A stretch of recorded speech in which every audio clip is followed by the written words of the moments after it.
comes here, he comes with his parents, and he is a mold maker. So he makes molds for equipment to be produced. He's not a carver at all. He starts a company called Armitage Herschell, and they make steam-powered farming equipment originally. You'd see that in my other room. I have a piece that was in the center there that is one of theirs. They start making steam riding galleries, which is an amusement ride similar to carousels, but slightly different, until 1900, when he gets a new partner, Ed Spillman, who is his brother-in-law. Ed Spillman is also a Cornell graduate engineer, which is why we'll talk about Ed Spillman is one of the first people working on gasoline-powered motors in New York State. So we have a lot of stuff there.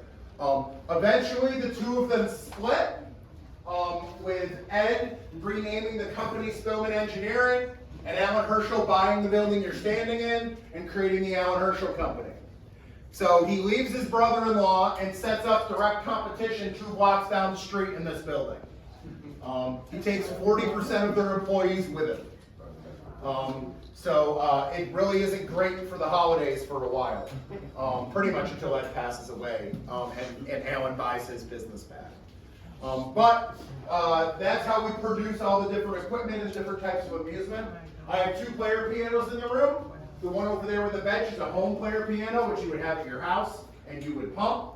This is an automatic player piano. You will know it better for its nickname. This is a Nickelodeon. So you put the nickel in and it would play for you.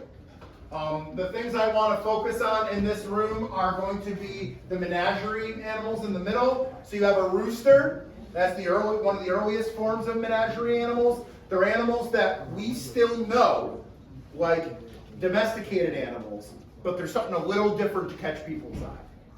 Then in the big United States zoological boom in the 1920s, which most of you probably didn't know we had, where a bunch of our zoos are created, they start making zoological animals. And that's where we have the zebras and the ostriches. All the animals are carved in patterns, and you are not supposed to sign your name on any. They don't want the masters to get recognized, because then you have to pay them more, and other people might try to come and take them. So they're keeping all of their carvers and people anonymous. The only animal that we've ever seen that has a signature in it is this ostrich, when we opened it.